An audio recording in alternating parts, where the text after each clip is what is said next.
شاید برای تو کمی سخت است بفهمی حال من را،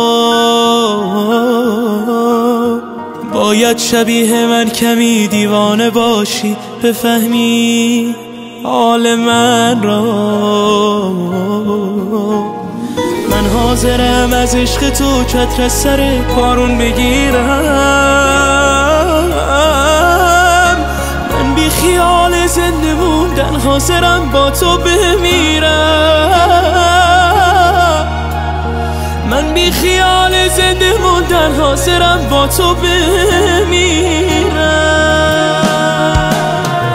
بی تو آوار شدم از همه بیزار شدم، نیستی و من خواب ندارم، آخرش باخت دلم با همه چیت ساخت دلم، نیستی و من تاب ندارم.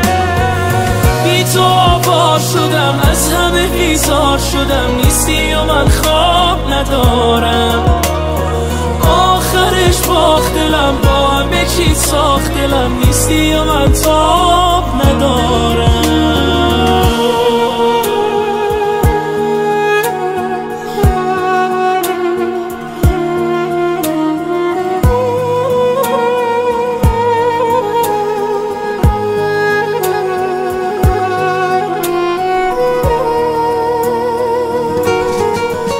اگه با من نباشی میخوام دنیا نباشه، به این دلشوره عادت ندارم، محال بی تو من طاقت بیارم، من دل با پس و تنها نذارم.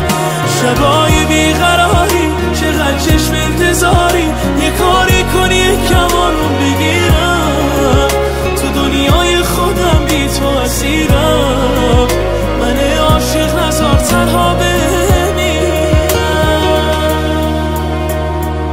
بی تو آوار شدم از همه بیزار شدم، نیستی و من خواب ندارم، آخرش باخت دلم با همه چیت ساخت دلم، نیستی و من تاب ندارم.